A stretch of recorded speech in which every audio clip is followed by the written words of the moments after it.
I'm Kevin Frankish. Thanks so much for joining me here on the Mental Health Podcast. Do you bite your nails?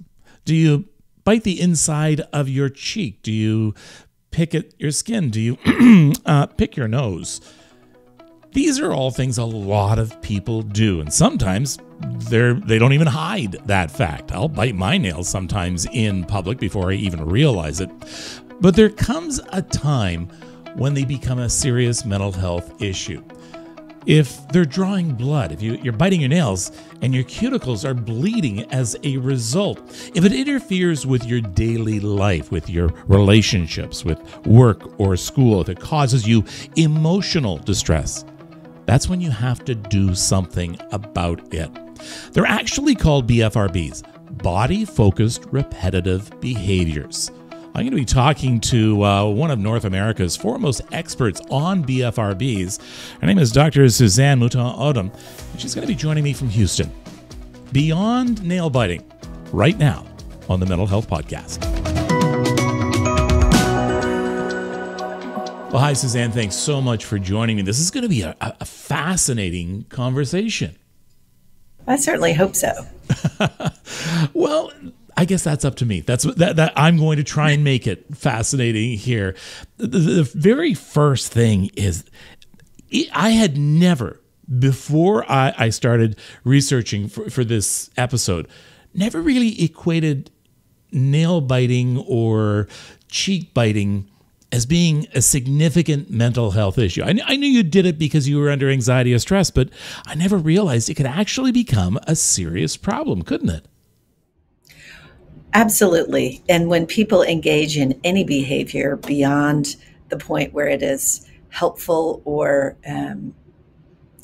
where it works for them, whether it's functional, it can become a problem. It could be exercise. It could be eating. It could be drinking alcohol, and things that done in moderation are not a problem, but taken beyond are definitely a problem, if that makes sense.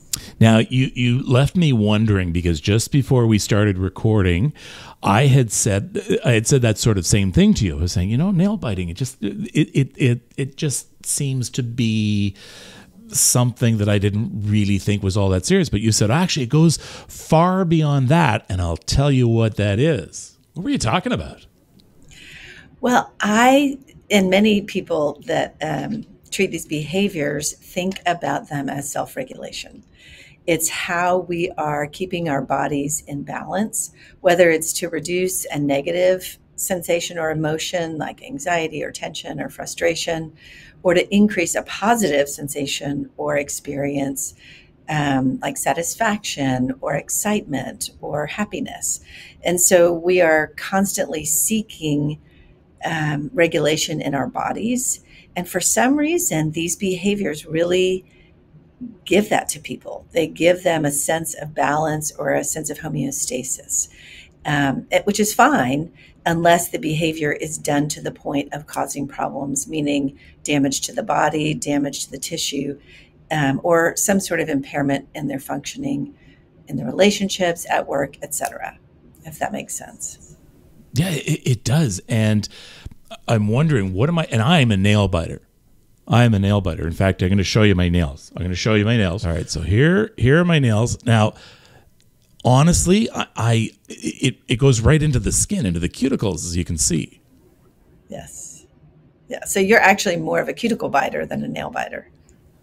Yes. And okay, now, is that common? And what does it say? Well, it tells me that that's part of how you regulate your nervous system. So we would need to know more. When does it happen? Where are you? What time of day? Who's around? What activity are you engaged in? What's going on internally? Does it happen in certain environments more than others? What are the antecedents to that behavior? What are the consequences to that behavior? If I had to take a guess, I'd say maybe it's the way it feels or the way it looks. And so you'll feel something that's maybe rough or is, a hangnail or a split part, and you want to make it smooth. So you'll do something to smooth that out, in which case you have fixed it and in your mind, but really you've just actually caused damage. But so there are cognitive pieces to it, there are sensory pieces to it, there are emotional pieces to it. Like, yes, I got it, I did it. And so it's a more complicated and nuanced than people actually think about it. So I have generalized anxiety disorder and I have severe depressive disorder. Is there a link there? We do see an increased frequency of depression and anxiety in adults who pick and pull. So that is not uncommon. But they don't necessarily go hand in hand. We also see people that pick and pull who don't have other psychiatric disorders. And so we're also not sure if having a lifetime of dealing with a certain problem or a BFRB doesn't lead people to feel more anxious or more down on themselves. So it's kind of hard to know what the relationship is all about. So BFRB, body focused repetitive behavior. So when we Yes. use the term BFRB, because it's not just nail biting, I've got this list here. Correct. I've got Yes. first of all, there's cheek biting, which I do. Skin biting, which I guess is kind of what you said that I do, not more nail biting. Of course, I do bite my nails too. People hair pulling, skin picking, tongue chewing. And these are all relatively common. Is this trying to tell us something? That's a great question. I don't know. I don't know the answer to that. I think what it's telling us is human beings are complex and creative beings, and we are in the service of our self-regulation. And that's what these behaviors are all about. And when we find something that works, we tend to do it, to relieve a sensation or to bring on a sensation. We tend to seek it. When people feel sick, and I'm curious if you relate to this, they pick and pull more. And parents are always mystified by this. But if you think about it, when we feel bad, we seek comfort. And so you'll see people engaging in these behaviors more when they have the flu. Well, sure, because they want to feel better. So there is a piece of this that is a feel better piece, if that makes sense. It's just that each person experiences maybe a little bit differently. But I know it doesn't feel better.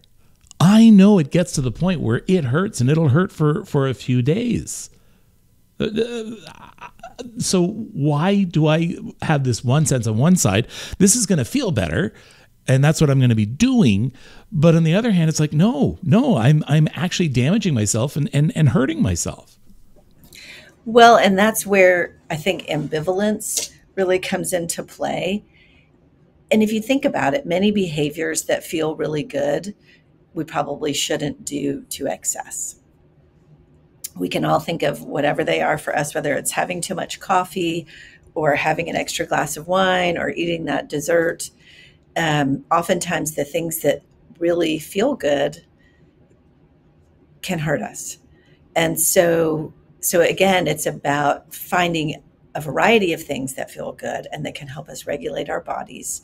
Because if you are predisposed to this behavior, and we do believe there is a genetic predisposition, not everybody is predisposed to pull hair or pick skin.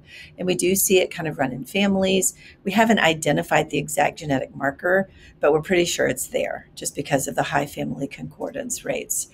So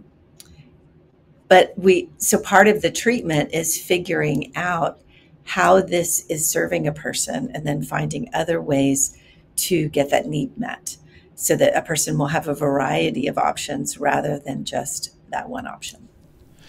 Is this sort of like controlling what you can control, or controlling, because we always say that the way to defeat anxiety and stress is to sort of say, control what you can control and just live with the rest. But are we sort of trying to say, okay, I think I can control my body? For some people, I think that may resonate. I imagine it doesn't resonate with everybody out there who picks and pulls. And this is what has traditionally been so complicated about treating people with BFRBs is just when you think you understand, someone will come along and say, no, that's not me at all. And so there's such a variety and heterogeneity among people with BFRBs that we've had to really take decades to unpack it. And I think we're getting really close to understanding sort of all of the different facets of these behaviors. And there's some papers that are going to be coming out in the near future that are going to explain a lot more of that. But if you think about it as self-regulation and that each person is approaching that in a little bit different way, it makes a lot of sense. It sounds as though we need to study this more. Is this a relatively new field? Because it's an old habit. Is it a relatively new field that's gained some significance? Well, and as you pointed out, this is something we've known about for forever, at least with the nail biting, and certainly pimple picking. That is something that people can relate to. But as far as, digging into one's skin or pulling one's hair out, I mean, certainly if I had a hair growing out of my chin, that's called grooming. That's not what we're talking about. We're talking about people that have removed whole sections of hair on their head or removed all of their eyelashes and eyebrows or, pubic hair, arm hair, leg hair, any hair on the body. Those are less talked about. And so I think more attention has been called to them thanks to the TLC Foundation for BFRBs over the last 30 years or so. But you're right. We need a lot more study on these disorders and what exactly are they, what parts of the brain are involved, what neurotransmitters are involved, and how can we be better at treating people who struggle with them. Okay, I'm going to get gross here. Nose picking. Is nose picking a BFRB? Yes, it is. Mm-hmm. And we see people that aren't just doing the traditional removal of mucus from the nose, but can really... I like how you say that. How eloquent did you just say that? The removal of mucus from the nose, rather than nostril mining. Exactly. This would be more really actually destruction of the membranes in the nasal passage. And it can get quite severe. And so, again, there is an array and a sort of spectrum of severity of these disorders. What you showed me on your cuticle picking is fairly mild. You may not think about it that way. It may seem moderate to severe to you because that's your experience. But from a professional who has seen this over many decades, we've seen people who have no fingernails that have really destroyed their cuticles to the point where their fingernails won't grow and their fingers are somewhat disfigured. And so these behaviors can get quite severe, and it can be not only damaging to the body, but can be life-threatening in certain cases. Okay, so we try all sorts of things, and especially parents with their children. We buy the bad tasting polish that you can put on your fingers you get it at the drugstore, or we wrap up fingers especially. Do these work? Again, they can absolutely work depending on a person's kind of a clinical presentation. So for example, if you were going to treat someone for alcohol addiction or alcohol abuse, you can take all of the alcohol out of the house. You can put that person in treatment for 8 weeks or 12 weeks, which would be the same sort of thing, making it difficult, putting things on their fingers to prevent them from sucking their thumb or biting their fingers. But are we teaching them what to do in those moments when they're needing that? So obviously, if someone's in treatment, they can't access alcohol. But if they leave treatment and they go into a bar that serves alcohol, do they have the skills that they need to manage that without relapse? And so what we're really trying to do is make it inconvenient and at the same time, depending on what a person is seeking in that moment, teach them the skills they need to address that need and to have a successful outcome rather than just ripping the things off the fingers and going for it, if that makes sense, or washing the hands and getting all that stuff off. Yeah, and a lot of times, and I want to talk about coping because a lot of times I will say to myself, all right, that's it. I am not biting my nails anymore, starting now. And then before you know it, you're biting your nails and you don't even realize it. what can we do? And whether it's nail biting, whether it's cheek biting or hair pulling, whatever, what can we do to set ourselves up for success? Well, that's a great. So, what I would say to that person is, say you bite your nails when you're watching football. It's very exciting. It's very, suspenseful. I would recommend to that person to wear gloves during a football game and see if they can keep them on. When do they come off?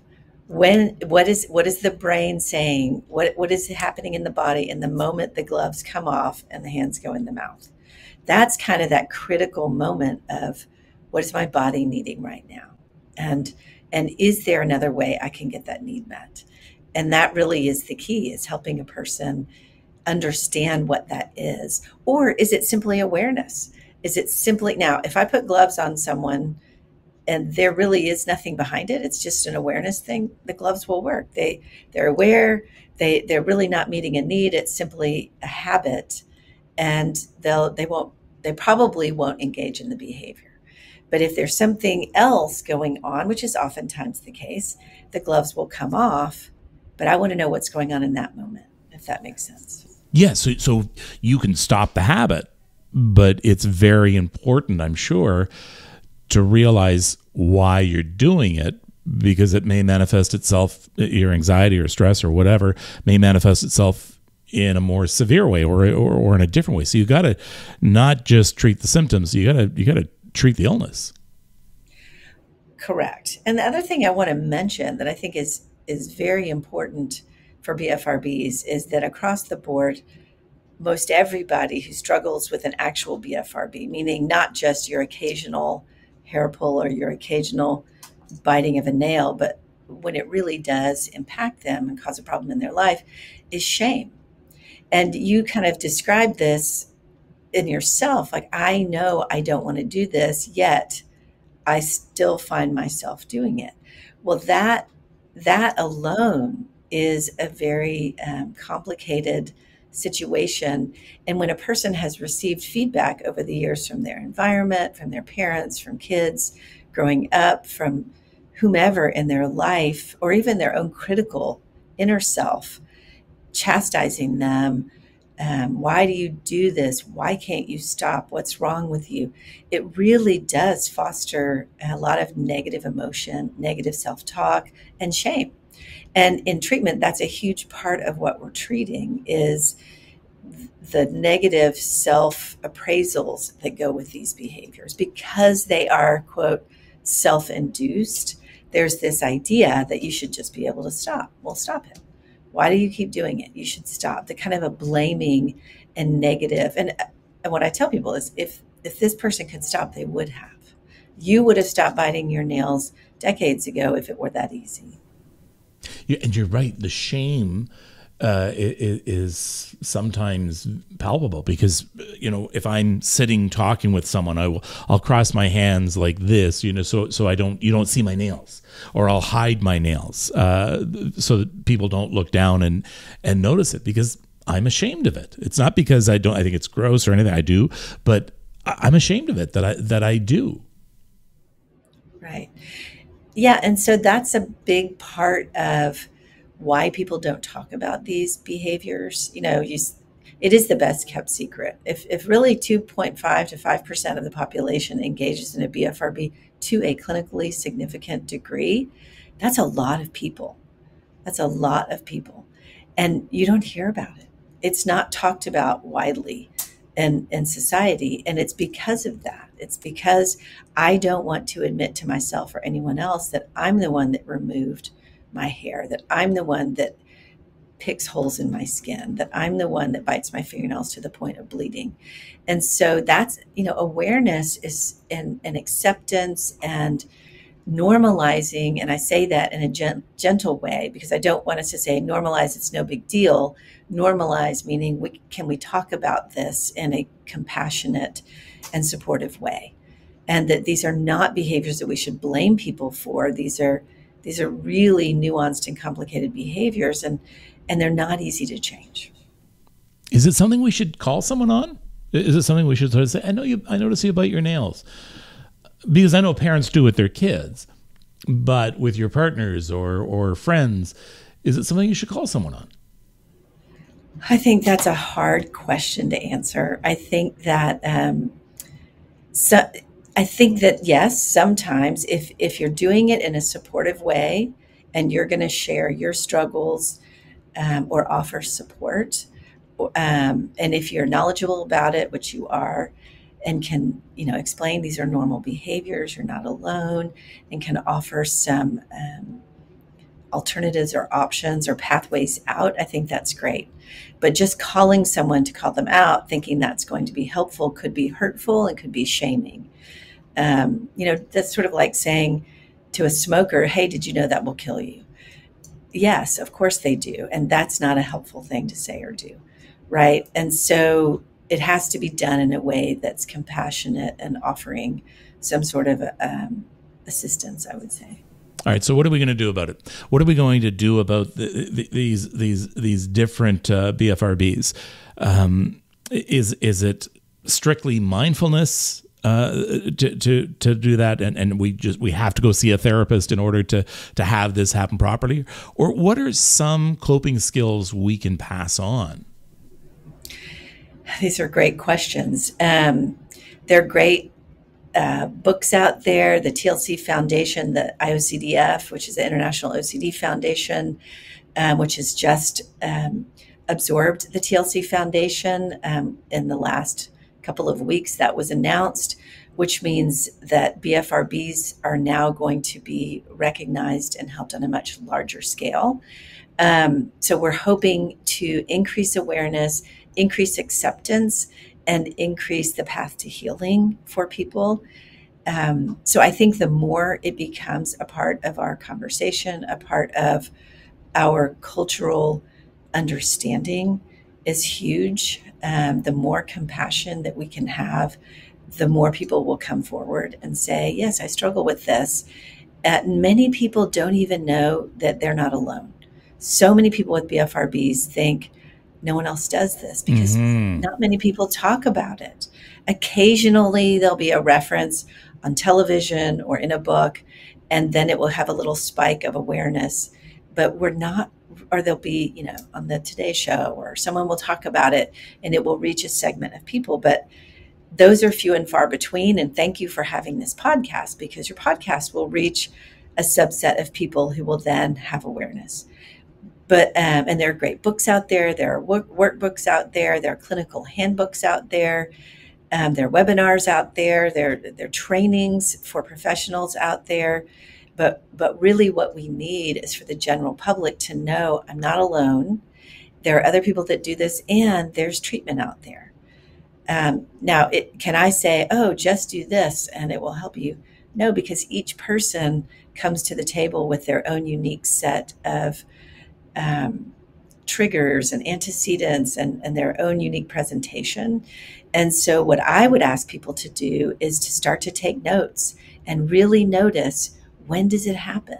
What makes it happen in one place or at one time?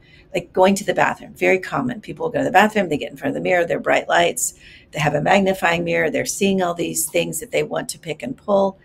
That is a common scenario. But why does it happen sometimes when you go in the bathroom and not others?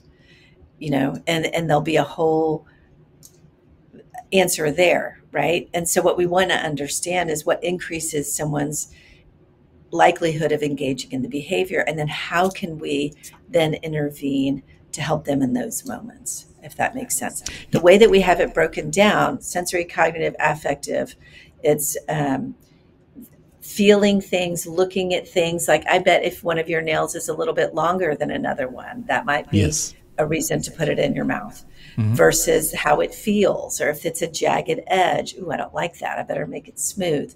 So there's sensory aspects to it. There are emotional aspects, and it's not just tension. It's not just nervousness or anxiety. It could be feeling bored. It could be needing to feel like I've accomplished something because, man, I got all my nails to be smooth. That was really an accomplishment. So it can increase a feeling of having gotten something done. There are also beliefs about it, like all my nails have to be a certain length for me to feel good about it. So we want to evaluate all of these areas and then use that as the basis of our intervention.